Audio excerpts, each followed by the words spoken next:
Hello students, welcome everyone to your online classes. Today let us start with the brief introduction of your syllabus, and probably from the next week, that is from Tuesday, we'll be starting with your syllabus. Okay, so ಅದಕ್ಕೋಸ್ಕರ ಅದನ್ನು start ಮಾಡೋಕ್ಕಿಂತ ಮುಂಚೆ ನಿಮಗೆ ಒಂದೊಂದು chapter ಒಂದೊಂದು ಯೂನಿಟಲ್ಲಿ ನಿಮಗೆ one unit is divided into chapters.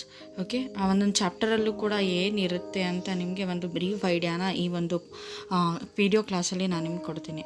So ಇದನ್ನು ಅರ್ಥ ಮಾಡಿಕೊಂಡ್ರೆ ನೀವು ಆಮೇಲೆ ಇನ್ ಡೀಟೇಲಾಗಿ ಒಂದೊಂದು ಚಾಪ್ಟರನ್ನು ಕೂಡ ನಾವು ಸ್ಟಡಿ ಮಾಡ್ಕೊಂಡು ಹೋಗೋದಕ್ಕೆ ಸರಿ ಹೋಗುತ್ತೆ. ಓಕೆನಾ? So to let us start with brief introduction. Brief introduction of the syllabus. Okay, so here I said you that ನಿಮಗೆ ಟೋಟಲಿ ಫಸ್ಟ್ ಇಯರಲ್ಲಿ 5 ಯೂನಿಟ್ಸ್ ಇರುತ್ತೆ.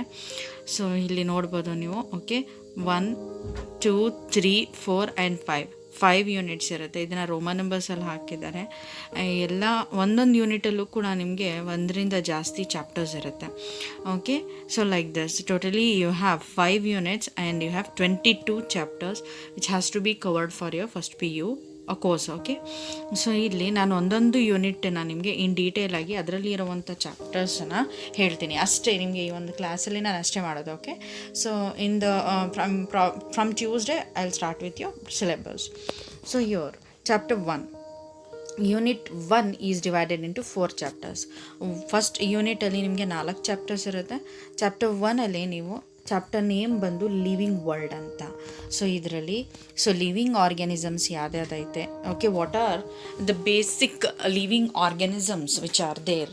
ಸೊ ಅದನ್ನು ಎಲ್ಲ ನೀವು ಇಲ್ಲಿ ಈ ಒಂದು ಯೂನಿಟಲ್ಲಿ ಸ್ಟಡಿ ಮಾಡ್ತಾ ಬರ್ತೀರಾ.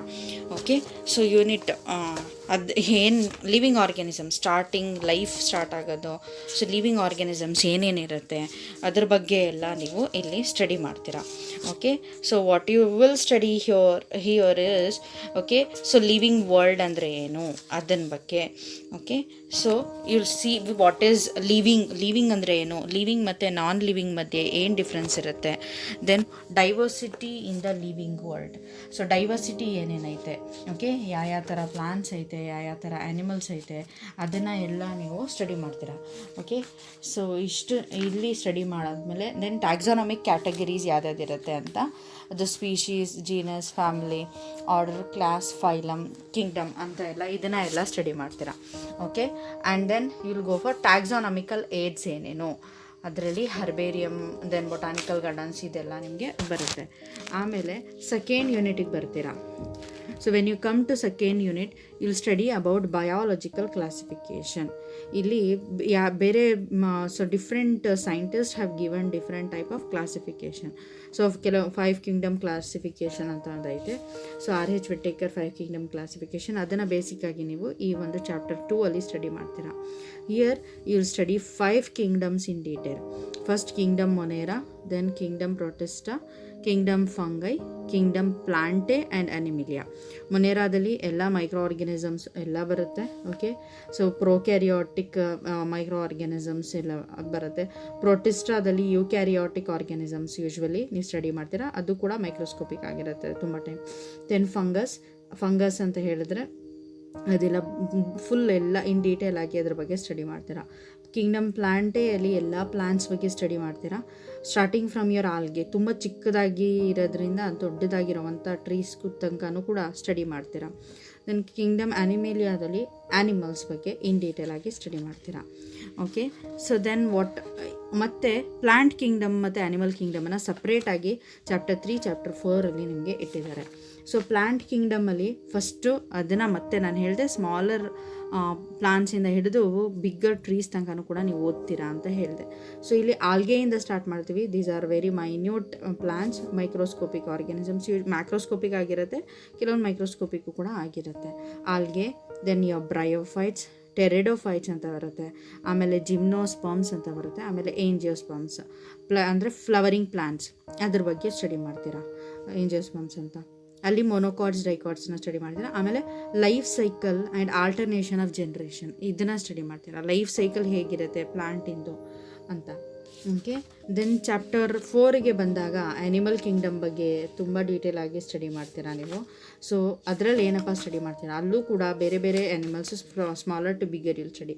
ಬೇಸಿಸ್ ಆಫ್ ಕ್ಲಾಸಿಫಿಕೇಷನ್, ಆ್ಯನಿಮಲ್ಸನ್ನ ಯಾವ ಬೇಸಿಸ್ ಮೇಲೆ ಕ್ಲಾಸಿಫೈ ಮಾಡ್ತಾರೆ, ಓಕೆ, ಆಮೇಲೆ ಕ್ಲಾಸಿಫಿಕೇಷನ್ ಆಫ್ ಆ್ಯನಿಮಲ್ಸ್, ಅದರಲ್ಲಿ ಬೇರೆ ಬೇರೆ phylums starting from phylum porifera, phylum Coelenterata, it is also called as ನೈಡೇರಿಯಾ, then Ctenophora anta, then Platyhelminthes, Aschelminthes, phylum Annelida, Arthropoda, Mollusca and Echinodermata, then phylum Hemichordata and phylum Chordata ಅಂತ ಇಷ್ಟು phylums ಅನ್ನು ನೀವು study ಮಾಡ್ತೀರಾ. Okay, so this is about your chapter, 4 chapters which comes under unit 1. Next moving to your unit 8. Unit 8ಗೆ ಬಂದಾಗ unit 2ಗೆ ಬಂದಾಗ ಇಲ್ಲಿ 3 ಚಾಪ್ಟರ್ಸನ್ನು ಸ್ಟಡಿ ಮಾಡ್ತೀರಾ. Okay, first chapter 5, then chapter 6 and chapter 7. Chapter 5ಅಲ್ಲಿ morphology of flowering plants. Okay, what is morphology? So you will study the diversity in external structure of the ಪ್ಲಾಂಟನ್ನು study ಮಾಡ್ತೀರಾ, ಮಾರ್ಫಾಲಜಿ ಅಂತ ಹೇಳ್ತೀವಿ. ಅಲ್ಲಿ ರೂಟ್ ಅಂದ್ರೇನು, stem ಅಂದ್ರೇನು, leaf ಅಂದ್ರೇನು, inflorescence, what is inflorescence, what is flower, fruit ಅಂದ್ರೇನು, seed ಅಂದ್ರೇನು, ದೆನ್ ಕೆಲವೊಂದು ಡಿಸ್ಕ್ರಿಪ್ಷನ್ ಫ್ಲವರಿಂಗ್ ಪ್ಲಾಂಟ್ನ ಹೇಳಬೇಕಾದ್ರೆ ಕೆಲವೊಂದು ಫಾರ್ಮುಲಾಸ್ ಇರುತ್ತೆ, ಅದನ್ನು ಓದ್ತೀರಾ. ಓಕೆ, ಆ್ಯಂಡ್ ಕೆಲವೊಂದು ಇಂಪಾರ್ಟೆಂಟ್ ಫ್ಯಾಮಿಲೀಸ್ ಆಫ್ ಪ್ಲಾಂಟ್ಸನ್ನು ಸ್ಟಡಿ ಮಾಡ್ತೀರಾ. Next coming to your chapter 6, that is anatomy of the flowering plants. Anatomy ಅಂತ ಹೇಳಿದ್ರೆ ಈ ಇಂಟರ್ನಲ್ ಸ್ಟ್ರಕ್ಚರ್ಸ್ ಬಗ್ಗೆ ನೀವು ಸ್ಟಡಿ ಮಾಡ್ತೀರಾ. You will study okay about the internal functioning of the organs, ಅದನ್ನು ನಾವು ಅನಾಟಮಿ ಅಂತ ಹೇಳ್ತೀವಿ.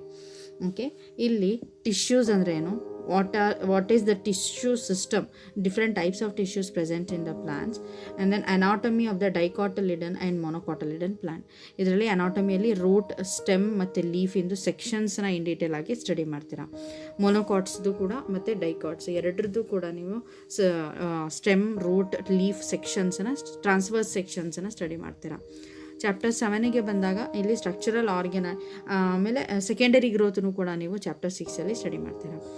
ಮತ್ತು ಚಾಪ್ಟರ್ 7ಗೆ ಬಂದಾಗ structural organisation in plants, in animals. ಇಲ್ಲಿ ಆ್ಯನಿಮಲ್ಸ್ ಬಗ್ಗೆ ಏನೇನು ಪ್ಲಾಂಟ್ಸ್ ಬಗ್ಗೆ ನೀವು ಸ್ಟಡಿ ಮಾಡಿದ್ದೀರಾ ಅದೇ ರೀತಿ ಆ್ಯನಿಮಲ್ಸ್ ಬಗ್ಗೆನೂ ಕೂಡ ಇನ್ ಡೀಟೇಲ್ ಆಗಿ ಸ್ಟಡಿ ಮಾಡ್ತಾ ಬರ್ತೀರಾ.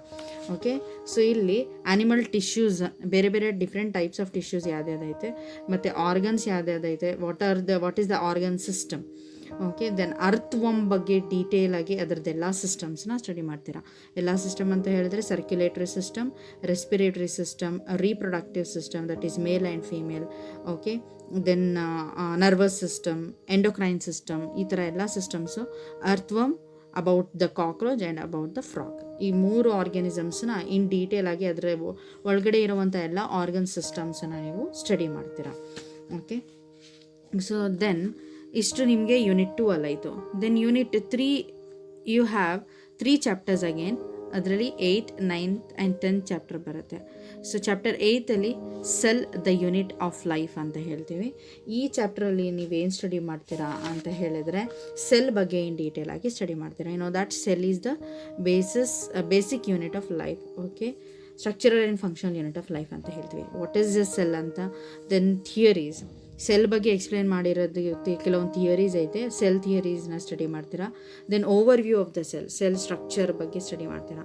ದೆನ್ ಪ್ರೊಕ್ಯಾರಿಯೋಟಿಕ್ ಸೆಲ್ ಹೇಗಿರುತ್ತೆ, ಯುಕ್ಯಾರಿಯೋಟಿಕ್ ಸೆಲ್ ಹೇಗಿರುತ್ತೆ, ಅದ್ರೊಳಗಡೆ ಯಾವ ಥರ ಆರ್ಗನಲ್ಸ್ ಯಾವ್ದು ಇರುತ್ತೆ, ಏನೇನಿರುತ್ತೆ ಅಂತ ಎಲ್ಲ ಸ್ಟಡಿ ಮಾಡ್ತೀರಾ. Then chapter 9 biomolecules. So in biomolecules you will study the different molecules which are present in the human system. And ಇದರಲ್ಲಿ how to analyse the chemical composition ಯಾವ ಥರ ಇರುತ್ತೆ, ಆರ್ಗ್ಯಾನಿಸಮ್ಸಲ್ಲಿ ಏನೇನು ಇರ್ಬೋದು ಅಂತ ಅದನ್ನು ಸ್ಟಡಿ ಮಾಡ್ತೀರಾ. ಮತ್ತು ಪ್ರೈಮರಿ, ಸೆಕೆಂಡರಿ ಮೆಟಬೊಲೈಟ್ಸ್ ಬಗ್ಗೆ ಸ್ಟಡಿ ಮಾಡ್ತೀರಾ. ಓಕೆ, ನಿಮ್ಗೆ ಗೊತ್ತಾಗುತ್ತೆ. Then macro molecules. ಮ್ಯಾಕ್ರೋ ಅಂತ ಹೇಳಿದ್ರೆ ದೊಡ್ಡದಾಗಿರುವಂಥ ಮಾಲಿಕ್ಯೂಲ್ಸು, ಅದರಲ್ಲಿ ಪ್ರೋಟೀನ್ಸ್ ಸ್ಟಡಿ ಮಾಡ್ತೀರಾ, polysaccharides, then nucleic acids, structure of the ಪ್ರೋಟೀನ್ಸನ್ನು ಸ್ಟಡಿ ಮಾಡ್ತೀರಾ. Then nature of bond linking monomers in a polymer. ಯಾವ ಥರ ಪ್ರೋಟೀನು ಅದು ಒಂದು ಪಾಲಿಮರು, ಅದು ಅಮೈನೋ ಆ್ಯಸಿಡ್ ಅನ್ನುವಂಥ ಮೋನೋಮರ್ಸಿಂದ ಫಾರ್ಮ್ ಆಗಿರುತ್ತೆ. ಅದು ಯಾವ ಥರ ಲಿಂಕ್ ಆಗುತ್ತೆ, ಯಾವ ಬಾಂಡ್ಸ್ ಮುಖಾಂತರ ಲಿಂಕ್ ಆಗುತ್ತೆ ಕಾರ್ಬೋಹೈಡ್ರೇಟ್ಸಲ್ಲಿ ಅದರಲ್ಲಿ ಅಂತ ಅದನ್ನು ಸ್ಟಡಿ ಮಾಡ್ತೀರಾ. Then dynamic state of the body constituents, concept of metabolism, ಯಾವ ಥರ ಯಾವ ಸ್ಟೇಟಲ್ಲಿ ಬಾಡಿಯಲ್ಲಿರುತ್ತೆ, ಯಾವ ಸ್ಟೇಟಲ್ಲಿ ಅಬ್ಸಾರ್ಬ್ ಆಗುತ್ತೆ, ಡೈಜೆಸ್ಟ್ ಆಗುತ್ತೆ ಅಂತ ಅದನ್ನು ಸ್ಟಡಿ ಮಾಡ್ತೀರಾ. ಮೆಟಬಾಲಿಕ್ ಬೇಸಿಸ್ ಫಾರ್ ಲಿವಿಂಗ್ ಅದನ್ನು. ದೆನ್ ದ ಲಿವಿಂಗ್ ಸ್ಟೇಟ್, ಯಾವಾಗ ಲಿವಿಂಗ್ ಸ್ಟೇಟಲ್ಲಿ ಐತೆ ಅಂತ ನೀವು ಹೇಳ್ತೀರಾ, ಯಾವ ಬಯೋಮಾಲಿಕ್ಯೂಲ್ಸ್ ಯಾವ ಇದರಲ್ಲಿದ್ದಾಗ when that living organism is living or dead ಅಂತ ಅದನ್ನು. ದೆನ್ ಎನ್ಸೈಮ್ಸ್ ಅಂದರೆ ಏನು ಅಂತ ಅದ್ರ ಬಗ್ಗೆ ಹೇಳ್ತೀರಾ. ಇದೆಲ್ಲ ಚಾಪ್ಟರ್ 9ಅಲ್ಲಿ. ಅದಾದಮೇಲೆ ಚಾಪ್ಟರ್ 10ಗೆ ಬಂದಾಗ cell cycle and sell division. So cell ಒಂದು ಸೈಕಲನ್ನು ತೋರಿಸುತ್ತೆ, ಅದರಲ್ಲಿ ಬೇರೆ ಬೇರೆ ಫೇಸಸ್ಸು, ಫೇಸ್ ಅಂತ ಬರುತ್ತೆ, ಅದನ್ನು ಸ್ಟಡಿ ಮಾಡ್ತೀರಾ. Then significance of the mitosis, that is one type of division. Then meiosis and significance of the meiosis, ಇಷ್ಟನ್ನು ಸ್ಟಡಿ ಮಾಡ್ತೀರಾ. Okay, then if will start with unit 4. ಅದರಲ್ಲಿ ಸೊ 5 ಚಾಪ್ಟರ್ಸನ್ನು ಸ್ಟಡಿ ಮಾಡ್ತೀರಾ. Chapter 11, 12, 13, 14 and 15. So chapter 11ಅಲ್ಲಿ transport in plants ಅದ್ರ ಬಗ್ಗೆ, ಅಲ್ಲಿ means of ಪ್ಲಾಂಟ್ಸಲ್ಲಿ ಯಾವ ಥರ ಟ್ರಾನ್ಸ್ಪೋರ್ಟೇಷನ್ ಆಗುತ್ತೆ, ವಾಟರ್ ಆಗಿರ್ಬೋದು, ನ್ಯೂಟ್ರಿಯೆಂಟ್ಸ್ ಆಗಿರ್ಬೋದು, ರೂಟ್ಸಿಂದ ಮೇಲೆ ಯಾವ ಥರ ಹೋಗುತ್ತೆ ಅದನ್ನು ಸ್ಟಡಿ ಮಾಡ್ತೀರಾ. ಮತ್ತು ಪ್ಲಾಂಟ್ ವಾಟರ್ ರಿಲೇಷನ್ಶಿಪ್ ಯಾವ ಥರ ಇರುತ್ತೆ, long distance transport of water ಯಾವ ಥರ ಆಗುತ್ತೆ, ರೂಟಿಂದ ಲೀಫ್ ಟಿಪ್ ತನಕ. ಟ್ರಾನ್ಸ್ಪಿರೇಷನ್ ಅಂತ ಒಂದು ಪ್ರಾಸೆಸ್ ಬರುತ್ತೆ, ಅದು ಯಾವ ಥರ. Then uptake and transport of the mineral nutrients ಯಾವ ಥರ, ಸಾಯಿಲಲ್ಲಿ ಇರುವಂಥ ಮಿನರಲ್ ನ್ಯೂಟ್ರಿಯೆಂಟ್ಸ್ ಯಾವ ಥರ ಅಬ್ಸರ್ವ್ ಅದನ್ನು. ದೆನ್ ಫ್ಲೋಯಮ್ ಟ್ರಾನ್ಸ್ಪೋರ್ಟ್ ಯಾವ ಥರ ಆಗುತ್ತೆ, from the source to the sink ಅಂತ ಅದ್ರ ಬಗ್ಗೆ ಸ್ಟಡಿ ಮಾಡ್ತೀರಾ. ಚಾಪ್ಟರ್ 12ಗೆ ಬಂದಾಗ ಮಿನರಲ್ ನ್ಯೂಟ್ರಿಷನ್ ಅಂತ ಹೇಳ್ತೀವಿ. ಸೊ ಅಲ್ಲಿ methods to study the mineral requirements of plants, ಯಾವ ಪ್ಲಾಂಟಿಗೆ ಯಾವ ಮಿನರಲ್ಸ್ ಬೇಕಾಗಿರುತ್ತೆ ಅಂತ ಯಾವ ಥರ ಗೊತ್ತಾಗುತ್ತೆ ಅಂತ. ದೆನ್ ಎಸೆನ್ಷಿಯಲ್ ಮಿನರಲ್ ಎಲಿಮೆಂಟ್ಸ್ ಯಾವ್ದು ಬೇಕು ಪ್ಲಾಂಟ್ ಚೆನ್ನಾಗಿ ಗ್ರೋ ಆಗೋದಕ್ಕೆ. Mechanism of absorption of the elements, ಮತ್ತು ಆ ಎಲಿಮೆಂಟ್ಸನ್ನ ಯಾವ ಥರ ಪ್ಲಾಂಟ್ಸ್ ಅಬ್ಸಾರ್ಬ್ ಮಾಡುತ್ತೆ. ಎಲ್ಲ ಕಾಮನ್ ಆಗಿ ಇಷ್ಟು ಎಲಿಮೆಂಟ್ಸ್ ಅಂತ ಎಲ್ಲ ಪ್ಲಾಂಟ್ಸ್ಗೂ ಎಲ್ಲ ಟ್ರೀಸ್ಗೂ ಬೇಕಾಗಿರುತ್ತೆ, ಅದನ್ನು ಸ್ಟಡಿ ಮಾಡ್ತೀರಾ. ಮತ್ತು ಆ ಸಾಲಿಡ್ಸ್ ಯಾವ ಥರ ಟ್ರಾನ್ಸ್ಲೊಕೇಟ್ ಆಗುತ್ತೆ ಅಂತ.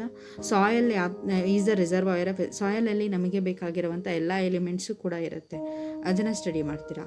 ಮತ್ತು nitrogen is very important mineral, ಅದು ಯಾವ ಥರ ಮೆಟಬಾಲಿಸಮ್ ಆಗುತ್ತೆ ಅಂತ ಅದನ್ನು ಸ್ಟಡಿ ಮಾಡ್ತೀವಿ. So coming to chapter 13 photosynthesis in higher plants. ಇಲ್ಲಿ ಸ್ಟಡಿ ಫೋಟೋಸಿಂಥಸಿಸ್ ಯಾವ ಥರ ಆಗುತ್ತೆ. ದೆನ್ ಎಕ್ಸ್ಪೆರಿಮೆಂಟ್ಸ್ ಏನೇನು ಮಾಡಿದ್ದೀರಾ, ಫೋಟೋಸಿಂಥಸಿಸ್ ಎಲ್ಲ ಆಗುತ್ತೆ, ಯಾವ ಪಿಗ್ಮೆಂಟ್ಸ್ ಇರುತ್ತೆ, ಲೈಟ್ ರಿಯಾಕ್ಷನ್ ಅಂದರೆ ಏನು, ಎಲೆಕ್ಟ್ರಾನ್ ಟ್ರಾನ್ಸ್ಪೋರ್ಟ್ ಸಿಸ್ಟಮ್ ಅಂದರೆ ಏನು, ದೆನ್ ATP NADP ಹೆಚ್ಚಿಂದ ಯೂಸಸ್ ಏನೇನು, C4 pathway, photorespiration, then factors which effect the photosynthesis, ಇದನ್ನೆಲ್ಲ ಸ್ಟಡಿ ಮಾಡ್ತೀರಾ. ಸೊ ಚಾಪ್ಟರ್ 14ಗೆ ಬಂದಾಗ ರೆಸ್ಪಿರೇಷನ್ ಇನ್ ಪ್ಲಾಂಟ್ಸ್. ಸೊ ಅದರಲ್ಲಿ ಪ್ಲಾಂಟ್ಸಲ್ಲಿ ಆಗುವಂಥ ಚೇಂಜಸ್, ಆಕ್ಸಿಜನ್ ಮತ್ತು ಎಲ್ಲ ಚೇಂಜಸ್ ಯಾವ ಥರ ಆಗುತ್ತೆ, ದಟ್ ಮೀನ್ಸ್ ಗ್ಲೈಕೋಲಿಸಿಸ್ ಯಾವ ಥರ ಪ್ಲಾಂಟ್ಸ್ ಬ್ರೀದ್ ಯಾವ ಥರ ಮಾಡುತ್ತೆ. ಸೊ ಅದಕ್ಕೂ ಕೂಡ ಬೇಕಾಗಿರುತ್ತೆ ರೆಸ್ಪಿರೇಷನ್, ನಮಗೆ ಯಾವ ಥರ ಬೇಕು, ಮತ್ತು ಬೇರೆ ಬೇರೆ ಪ್ರಾಸೆಸ್ ಮುಖಾಂತರ ಅದು ಬ್ರೀದ್ ಮಾಡುತ್ತೆ. ಗ್ಲೈಕೋಲಿಸಿಸ್, ಫರ್ಮೆಂಟೇಷನ್ ಅಂತ ಸ್ಟಡಿ ಮಾಡ್ತೀರಾ. Then aerobic respiration, respiratory balance sheet, then amphibolic pathway, then respiratory quotient ಅಂದರೆ ಏನು, ಇಷ್ಟನ್ನೆಲ್ಲ ಸ್ಟಡಿ ಮಾಡ್ತೀರಾ. ಚಾಪ್ಟರ್ 15ಗೆ ಬಂದಾಗ ಪ್ಲಾಂಟ್ ಗ್ರೋತ್ ಆ್ಯಂಡ್ ಡೆವಲಪ್ಮೆಂಟ್. ನೀವು ಪ್ಲಾಂಟ್ ಗ್ರೋತ್ ಅಂದರೆ ಏನು, ಡಿಫ್ರೆನ್ಸಿಯೇಷನ್, ಡಿಫ್ರೆನ್ಸಿಯೇಷನ್ ಆ್ಯಂಡ್ ರೀಡಿಫ್ರೆನ್ಸಿಯೇಷನ್ ಅಂತ ಪ್ಲಾಂಟ್ಸಲ್ಲಿರುತ್ತೆ, ಅದನ್ನು ಡೀಟೇಲಾಗಿ ಸ್ಟಡಿ ಮಾಡ್ತೀರಾ.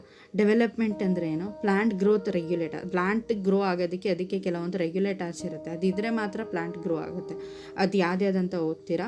ಫೋಟೋ ಪಿರಿಯಾಡಿಸಮ್ ಅಂದರೆ ಏನು, ದೆನ್ ವರ್ನಲೈಸೇಷನ್ ಅಂದರೆ ಏನು, ಲೈಟ್ಗೆ ಪ್ಲಾಂಟ್ಸ್ ತುಂಬ ಸಸ್ಪೆಕ್ಟಿವ್ ಆಗಿರುತ್ತೆ, ಇದನ್ನು ಎಲ್ಲ ಸ್ಟಡಿ ಮಾಡ್ತೀರಾ. ಓಕೆ, ಇಷ್ಟು ನಿಮಗೆ ಯೂನಿಟ್ 4ಅಲ್ಲಿ ಆಯಿತು. ನೆಕ್ಸ್ಟ್ ಯೂನಿಟ್ 5ಅಲ್ಲಿ ಓಕೆ 3, 4, 5, 6, 7 ಚಾಪ್ಟರ್ಸನ್ನು ಸ್ಟಡಿ ಮಾಡ್ತೀರಾ.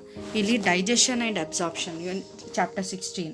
ಇಲ್ಲಿ ನಾವು ತಿನ್ನುವಂಥ ಫುಡ್ಡು ಅದು ಬಾಯಿಯಿಂದ ಹಿಡಿದು ನಿಮಗೆ ಓಕೆ ಚೀವಿಂಗಿಂದ ಹಿಡಿದು ಅದು ಯಾವ ಥರ ಬೇರೆ ಬೇರೆ ಅಲಿಮೆಂಟ್ರಿ ಕೆನಾಲ್ಗೆ ಯಾವ ಥರ ಹೋಗುತ್ತೆ, ಸ್ಟಮಕ್ಕಲ್ಲಿ ಏನಾಗುತ್ತೆ, ಅಬ್ಸಾರ್ಪ್ಷನ್ ಯಾವ ಥರ ಆಗುತ್ತೆ, ಇಂಟೆಸ್ಟೈನಲ್ಲಿ ಏನಾಗುತ್ತೆ, finally waste product solid waste excrete ಆ ಬಾಡಿಯಿಂದ ಹೊರಗಡೆ ಹೇಗೆ ಬರುತ್ತೆ, ಇಷ್ಟನ್ನ ಎಲ್ಲನೂ ಕೂಡ ಈ ಒಂದು ಪ್ರಾಸೆಸ್ ಚಾಪ್ಟರಲ್ಲಿ ಸ್ಟಡಿ ಮಾಡ್ತೀರಾ. ಚಾಪ್ಟರ್ 7ಅಲ್ಲಿ breathing and exchange of the gases, oxygen ಯಾವ ಥರ ನಾವು ಅಬ್ಸಾರ್ಬ್ ಮಾಡ್ತೀವಿ ಮತ್ತು ಕಾರ್ಬನ್ ಡೈಆಕ್ಸೈಡನ್ನು ಯಾವ ಥರ ಬಾಡಿಯಿಂದ ಹೊರಗಡೆ ಹಾಕ್ತೀವಿ ಅದನ್ನು ಸ್ಟಡಿ ಮಾಡ್ತೀರಾ. ಲಂಗ್ಸ್ ಯಾವ ಥರ ಫಂಕ್ಷನ್ ಮಾಡುತ್ತೆ, ಏನು ಆಕ್ಸಿಜನ್ ಪ್ರತಿಯೊಂದು ಸೆಲ್ಗೆ ಟಿಶ್ಯೂಗೆ ಯಾವ ಥರ ರೀಚ್ ಆಗುತ್ತೆ ಅಂತ ಅದನ್ನು ಸ್ಟಡಿ ಮಾಡ್ತೀರಾ. ಚಾಪ್ಟರ್ 18ಅಲ್ಲಿ ಬಾಡಿ ಫ್ಲೂಯಿಡ್ಸ್ ಮತ್ತು ಸರ್ಕ್ಯುಲೇಷನ್, ಬಾಡಿ ಫ್ಲೂಯಿಡ್ಸ್, ಬ್ಲಡ್ ಆಗಿರ್ಬೋದು, ನಿಮ್ಮ ಲಿಂಫ್ ಆಗಿರ್ಬೋದು, red blood cells, white blood cells, ಇದೆಲ್ಲ ಯಾವ ಥರ ಸರ್ಕ್ಯುಲೇಟ್ ಆಗುತ್ತೆ ಅಂತ ಚಾಪ್ಟರ್ 18 ಸ್ಟಡಿ ಮಾಡ್ತೀರಾ. ಹಾರ್ಟ್ ಫಂಕ್ಷನ್ಸ್ ಆಫ್ ವೇನ್ಸ್ ಅಂದರೆ ಏನು, ಆರ್ಟ್ರೀಸ್ ಅಂದರೆ ಏನು ಅಂತ ಎಲ್ಲ. ದೆನ್ ಚಾಪ್ಟರ್ 19 ಎಕ್ಸ್ಕ್ರಿಟರಿ ಪ್ರಾಡಕ್ಟ್ಸ್ ಅಂದರೆ ಏನು, how the waste is produce from the body, ಅದು ಯಾವ ಥರ ಎಲಿಮಿನೇಟ್ ಆಗುತ್ತೆ, how the kidneys will function ಅಂತ. Then chapter 20 locomotion and movement, body ಈ ಅನಿಮಲ್ಸ್ ಲೋಕೋಮೋಷನ್ ತೋರಿಸುತ್ತೆ, ಒಂದು ಜಾಗದಿಂದ ಇನ್ನೊಂದು ಜಾಗದಕ್ಕೆ ಮೂವ್ ಆಗುತ್ತೆ, ಯಾವ ಥರ ಮಸಲ್ಸ್ ಎಲ್ಲ ಇರುತ್ತೆ, ಲಿಮ್ಸ್ ಎಲ್ಲ ಇರುತ್ತೆ, ಯಾವ ಥರ ಮೂವ್ಮೆಂಟ್ ಆಗುತ್ತೆ ಅಂತ. Then neural control and coordination chapter 21 so brain ಯಾವ ಥರ ಫಂಕ್ಷನ್ ಮಾಡುತ್ತೆ, so response to stimulus. Okay, ನಾವು ಲೈಟ್ ನೋಡಿದ ತಕ್ಷಣ ಕಣ್ಣು ಮುಚ್ಕೋತೀವಿ, ಬಿಸಿ ಏನಾದರೂ ಇದ್ದರೆ ಅದನ್ನು ಟಚ್ ಮಾಡಿದ ತಕ್ಷಣ ಕೈ ಬೇಗ ತೊಗೊಬಿಡ್ತೀವಿ. How is this, how the nervous system will work, response to the stimulus ಯಾವ ಥರ ಆಗುತ್ತೆ ಅಂತ ಎಲ್ಲ, ಕೋಆರ್ಡಿನೇಷನ್ ಯಾವ ಥರ ಆಗುತ್ತೆ. ದೆನ್ ಚಾಪ್ಟರ್ 22 ಲಾಸ್ಟ್ ಚಾಪ್ಟರಲ್ಲಿ ಕೆಮಿಕಲ್ ಕೋಆರ್ಡಿನೇಷನ್ ಆ್ಯಂಡ್ ಇಂಟಿಗ್ರೇಷನ್, ಕೆಲವೊಂದು ಹಾರ್ಮೋನ್ಸ್ ಎಲ್ಲ ಇರುತ್ತೆ, ಎಂಡೋಕ್ರೈನ್ ಸಿಸ್ಟಮ್ ಎಲ್ಲ, ಅದು ಯಾವ ಥರ ಫಂಕ್ಷನ್ ಮಾಡುತ್ತೆ ಅಂತ ಅದನ್ನು ಸ್ಟಡಿ ಮಾಡ್ತೀರಾ. ಓಕೆ, ಇಷ್ಟೆಲ್ಲ ನೀವು ಈ ಒಂದು PU ಕೋರ್ಸಲ್ಲಿ ಇಷ್ಟು ಚಾಪ್ಟರ್ಸನ್ನು ಸ್ಟಡಿ ಮಾಡ್ತೀರಾ. So I have to given you the brief information about all the chapters. So thank you students for watching.